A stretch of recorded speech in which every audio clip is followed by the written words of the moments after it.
ब्रजभूषण जी उर्फ पंडित जी की व्यस्तता हर बीतते दिन के साथ बढ़ती जा रही थी। जब गीता ज्ञान ब्लॉग लिखना शुरू किया था तब उन्होंने सपने में भी नहीं सोचा था कि एक दिन इसकी बदौलत उन्हें इतने लोगों का प्यार और सम्मान मिलेगा। लोग अपने जीवन की परेशानियां उनसे बांटने लगे, उनसे उम्मीद करते कि पंडित जी का ज्ञान यानी कि गीता ज्ञान उनकी परेशानियों में रास्ता दिखा सकता है। पंडित जी को सबसे ज्यादा खुशी इस बात की थी कि लोग गीता की तरफ लौट रहे थे और उनके पाठकों में हर उम्र के लोग थे। इस बात की भी उन्हें बहुत खुशी थी और ये ही खुशी हम आप तक पहुंचा रहे हैं। इधर जब पंडित जी अपने ब्लॉग के जरिए लोगों को अपना सीखा हुआ समझा हुआ ज्ञान बांट रहे थे, तब उनके अपने घर में उनकी पत्नी सरला जी एक बड़े मानसिक संघर्ष से गुजर रही थी, जिस पर अगर पंडित जी ने ध्यान दे दिया होता तो वे सरला जी की मदद कर सकते थे। लेकिन कई बार हम बाहर की दुनिया में इतना खो जाते हैं कि अपने घर के लोगों की परेशानियों पर हमारी नजर ही नहीं पड़ती। सरला जी एक बहुत सीधी साधी महिला थी।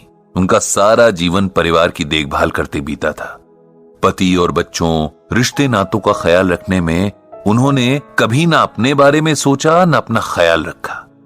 अब जब सब अपनी अपनी जिंदगी में व्यस्त थे, बच्चे अपनी नौकरियों में इतने व्यस्त थे कि पूरे दिन में एक बार भी अपनी मां से बात करने का समय नहीं निकाल पाते थे।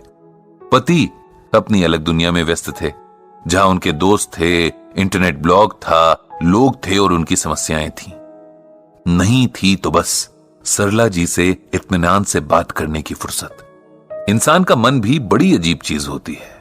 कभी तो बड़ी बड़ी बातों से परेशान नहीं होता और कभी जरा सी बात पर टूटकर बिखर जाता है। सरला जी के मन को भी एक ऐसी ही बात ने जकड़ कर रखा है। वो चाहती हैं कि सारी दुनिया की परेशानियों का हल बताने वाले पंडित जी उनके भी दुख का हल बताएं, लेकिन उनसे खुलकर कुछ कहती भी नहीं। इस सब में सरला जी के शरीर को नुकसान पहुंचना शुरू हो गया। जब मन में हर वक्त तनाव रहने लगे तब इसका खामियाजा शरीर ही भुगतता है। उनकी भूख मर गई, ब्लड प्रेशर बढ़ने लगा, नींद उड़ गई। पंडित जी ने डॉक्टर को दिखाया, कुछ टेस्ट भी कराए, पर सब कुछ ठीक ही आया था।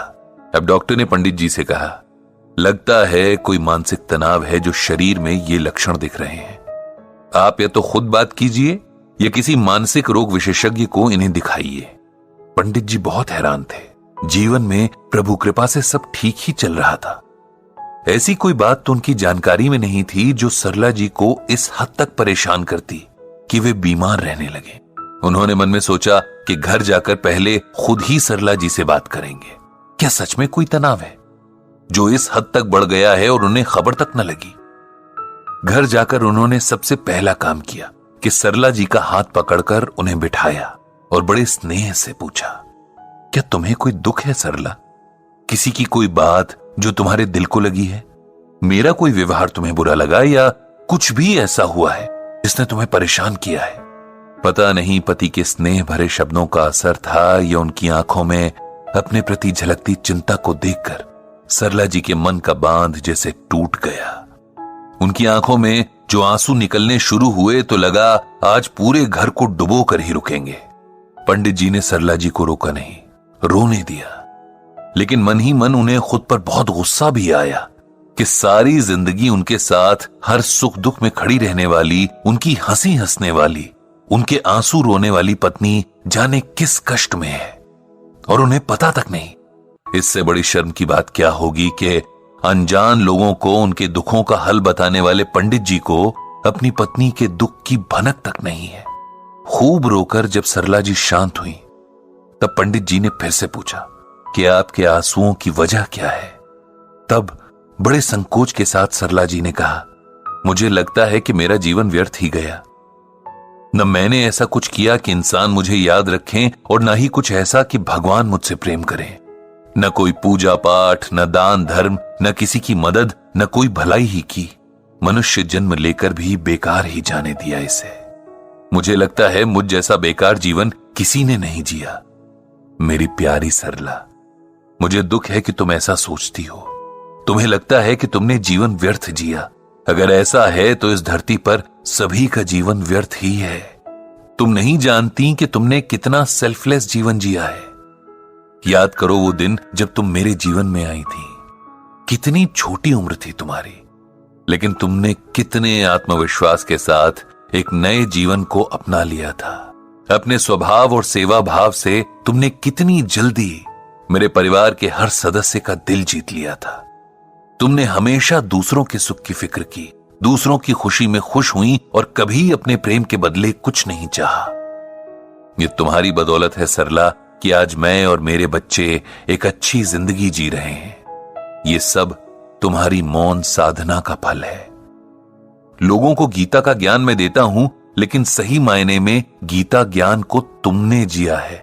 मुश्किल से मुश्किल वक्त में भी तुम्हारा धैर्य नहीं डिगा। सुख में तुम इतराई नहीं, और यही तो गीता सिखाती है। मैं तुम्हें गीता का एक श्लोक सुनाता हूं। यस्मान्नो द्विजते लोको लोकान्नो द्विजते च यः हर्षामर्ष भयो द्विगैर मुक्तो यह सच में प्रिय।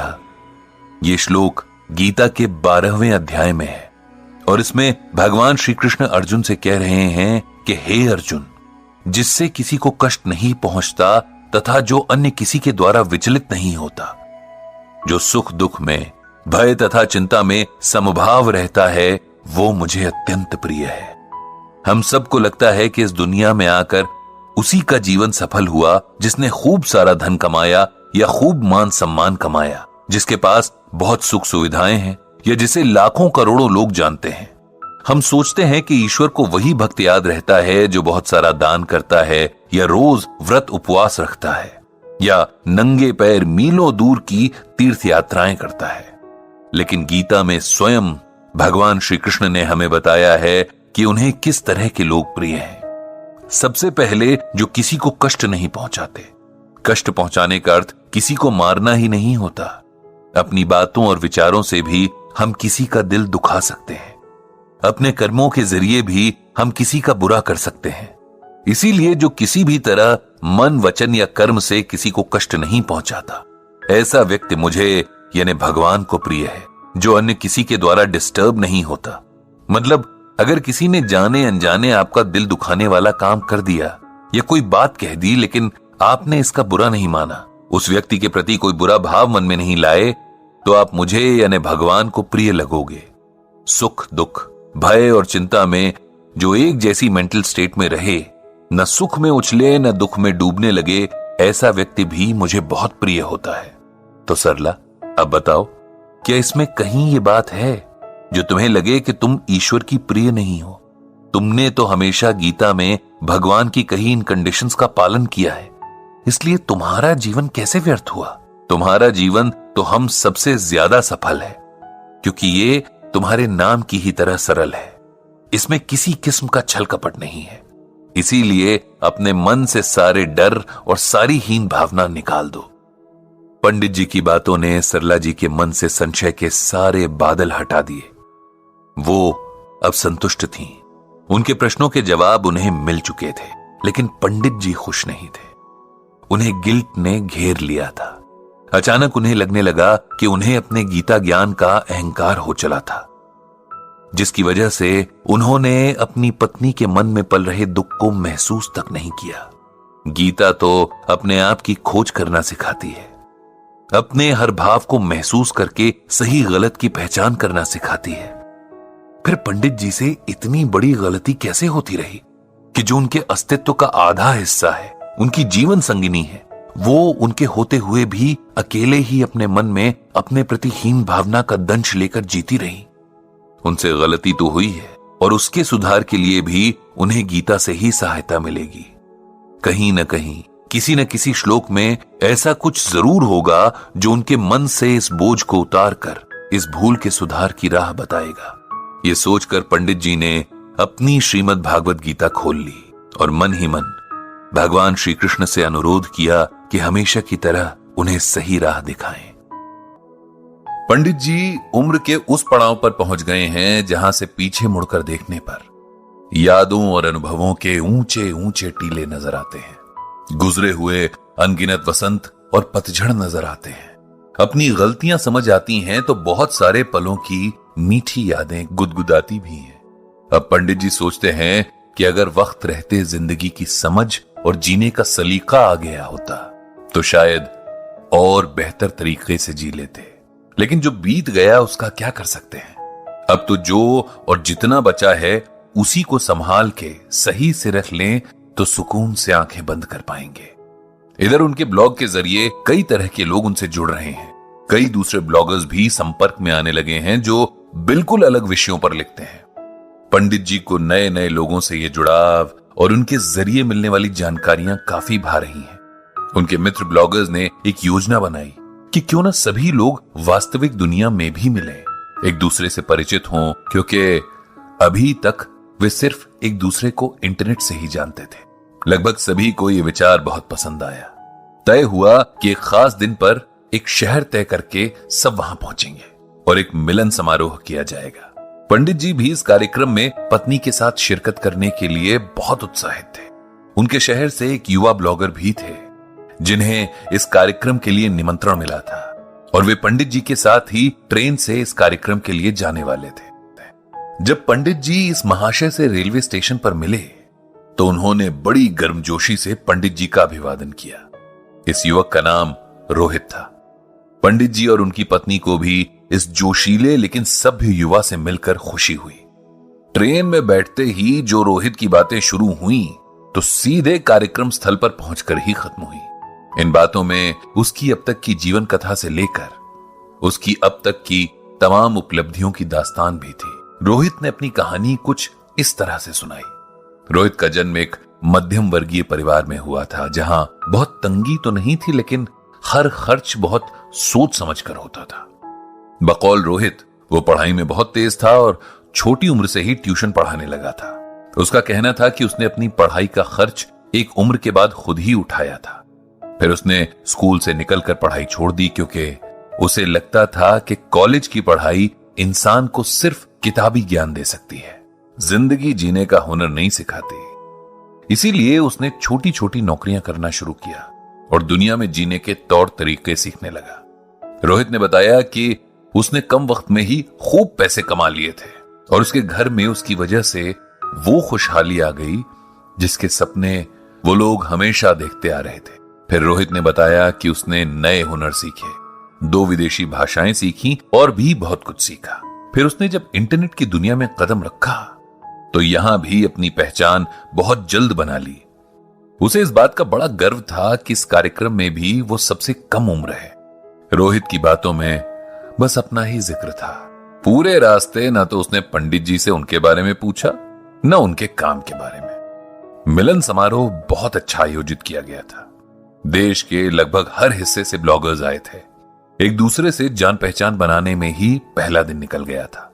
अगले दिन सबको अपनी रुचि के विषय पर थोड़ा थोड़ा बोलने का समय दिया गया था ताकि लोग और अच्छे से एक दूसरे को समझ सके। रहने व खाने की व्यवस्था एक होटल में सबके आपसी सहयोग से की गई थी। अगले दिन पंडित जी नाश्ता करने के बाद होटल के लॉन में टहल रहे थे कि तभी वहां रोहित आ गया। वो हमेशा की तरह बहुत जोश में था। उसने पंडित जी से पूछा कि क्या वे आज भी गीता का कोई श्लोक सुनाएंगे जैसे अपने ब्लॉग में लिखते हैं। उसके सवाल में जैसे एक कटाक्ष था। फिर उसने अपने ब्लॉग के विषय में बताना शुरू किया। यूं तो उसके हिसाब से उसकी बेशुमार रुचियां थीं, लेकिन आजकल वो विलुप्त होते पक्षियों की जानकारी अपने ब्लॉग के माध्यम से लोगों तक पहुंचा रहा था। उसके ख्याल में इस दौर में अब लोगों को आध्यात्मिकता की जगह व्यवहारिक ज्ञान की जरूरत थी।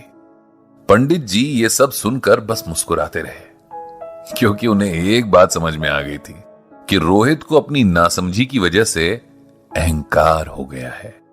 अपनी उपलब्धियों पर खुश होना सबका अधिकार है, लेकिन अपने आगे बाकी लोगों को तुच्छ समझना या उन्हें कमतर होने का एहसास करवाना अहंकार कहलाता है, जो कि मनुष्य जाति के सबसे बुरे गुणों में से एक है।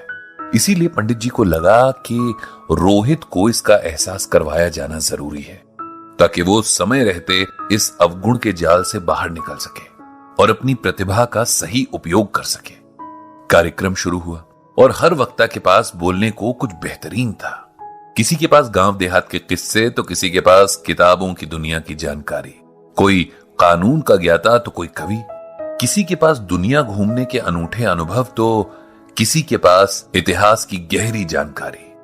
हर कोई अलग अलग संघर्षों से तप कर बना हुआ जिसे वो बयां नहीं कर सकते थे।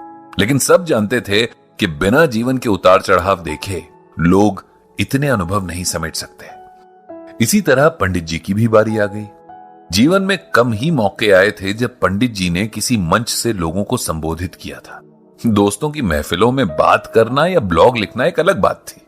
यहां एक अलग ही संकोच उन्हें महसूस हो रहा था, लेकिन उन्होंने साहस करके बोलना शुरू किया। संबोधन के बाद जो उन्होंने कहा वो इस तरह से था। आप सबके अनुभवों और जानकारियों को सुनते हुए मैं खुद को बहुत खुशकिस्मत मान रहा हूं कि आज यहां आपके बीच बैठा हूं। मेरे पास बताने को कोई किस्सा नहीं कि आप लोग हैरान हो, न कोई जानकारी कि आपको चकित कर सकूं। मैंने अभी तक एक बहुत साधारण सी जिंदगी जी है, जिसमें दाल रोटी की फिक्र और जिंदा रहने की जद्दोजहद है। रुचि के नाम पर बस एक ही है कि पढ़ने का शौक रहा, जो उम्र के साथ धार्मिक किताबों की तरफ ज्यादा हो गया। जो थोड़ा बहुत सुना, पढ़ा और समझा वो सबके साथ बांट लिया। ये तो आप जैसे लोगों का बड़प्पन है कि मेरे अधकचरे ज्ञान को भी सम्मान दिया और अपने बीच उठने और बोलने का मौका दिया। इसके लिए मैं आप सभी का शुक्रगुजार हूं। अब क्योंकि सभा का नियम है कि अपनी रुचि के विषय से कुछ सुनाना जरूरी है, तो मैं श्रीमद् भगवद गीता का यह श्लोक आप सबको सुनाना चाहता हूं। प्रकृतेः क्रियामाणानि गुणैः कर्माणि सर्वशः अहंकार विमूढ़ात्मा कर्ताहम इति मन्यते। इस श्लोक का अर्थ यह है कि संसार की सभी गतिविधियों को प्रकृति के गुणों द्वारा किया जाता है, लेकिन अज्ञान में आत्मा शरीर के साथ झूठी पहचान से बहकती है, खुद को कर्ता मानने लगती है। यहां भगवान श्री कृष्ण अर्जुन को समझा रहे हैं कि संसार के सभी कर्म प्रकृति द्वारा पहले से तय हैं। कौन क्या करेगा, कैसे करेगा, ये प्रारब्ध में बहुत पहले लिखा जा चुका है। ऐसे में जब आत्मा को लगता है कि ये सब उसके द्वारा हो रहा है, तब वो अहंकार से ग्रस्त हो जाती है, जबकि ये अज्ञानता की निशानी है। हम जीवन में क्या करते हैं, क्या नहीं, इसके प्रति सजग होने और अहंकारी होने में बहुत फर्क है। अपने कर्म के प्रति सजग होना हमें सफलता और शांति देता है, लेकिन उसके प्रति अभिमान या अहंकारी होना हमें दुख देता है, अपमानित भी करवाता है। यह जीवन का ऐसा सच है जो यदि हम समय रहते समझ लें तो कई दुखों से बच सकते हैं। प्रकृति से हम इसके अनेक उदाहरण सीख सकते हैं। जितना ज्यादा फलों से भरा पेड़ होगा, उसकी टहनियां उतनी ही झुकी होंगी। विनम्रता सबसे बड़ा गुण है, यह हमें सही मायनों में इंसान बनाती है। पंडित जी द्वारा इस श्लोक की सुंदर व्याख्या सुनकर सबका मन प्रसन्न हो गया। शायद रोहित को भी उसके अहंकार का एहसास हो गया। यह हो सकता है ना भी हुआ हो, लेकिन जिसने भी इस श्लोक को एकाग्रता से सुना, इसका अर्थ और संदेश समझ गया था। इस तरह बहुत सारे अनुभवों और ज्ञान के साथ ये मिलन समारोह समाप्त हुआ। वापसी में रोहित एक बार फिर पंडित जी के साथ ही था, लेकिन इस बार वो उनसे गीता ज्ञान समझाने का आग्रह कर रहा था। पंडित जी ने मन ही मन भगवान श्री कृष्ण और भागवत गीता को प्रणाम किया और सबकी बुद्धि प्रकाशित करने की प्रार्थना भी की। तो ये था गीता ज्ञान का एक और एपिसोड, जिसे आपने सुना